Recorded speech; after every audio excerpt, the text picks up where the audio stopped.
የፕሪቶሪያ ስምምነት ሳታከብሩ ራሱ አሜሪካኖቹ ምንድን ያሏቸው?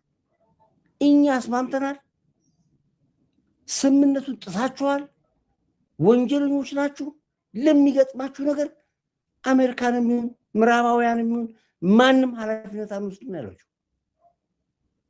ግልጽ እስኪ የትኛውን ነው? መሰረት አስረከባችሁ አላስረከባችሁ?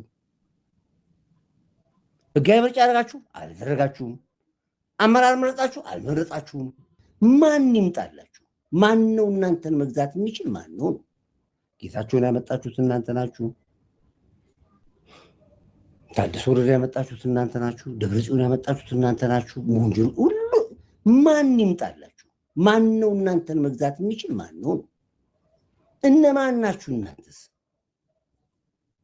ምን ስለሆናችሁ ነው? የዚህ ሁሉ እብሬት፣ የዚህ ሁሉ ትቢት፣ የዚህ ሁሉ ህግ አላስከብርም ድፍረት ከየት ያመጣችሁት ነው? ፕሪቶሪያ ላይ እኮ ቁጭ ብሎ እኮ ተቀምጧል እኮ።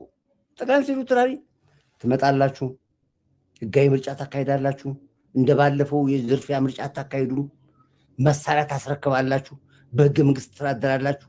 ቅጥብ አገፈርመ እኮ ይመጣው። አንዱንም ነገር አላደረጋችሁም። በጉልበት ብቻ አንዴ ጽምዶ፣ አንዴ ፋኖ፣ አንዴ ሸኔ ያላችሁ እንዲሁ ያጨረበራችሁት ከግብፅ ጋር ይደራደራሉ። ከዚህ በኩል ይወጡ። ከዚህ በኩል አገር እንዴት ትፈርሳለች 48 ሰዓት ይዶልታሉ። በሚዲያ ወጥተው ያሽካካሉ።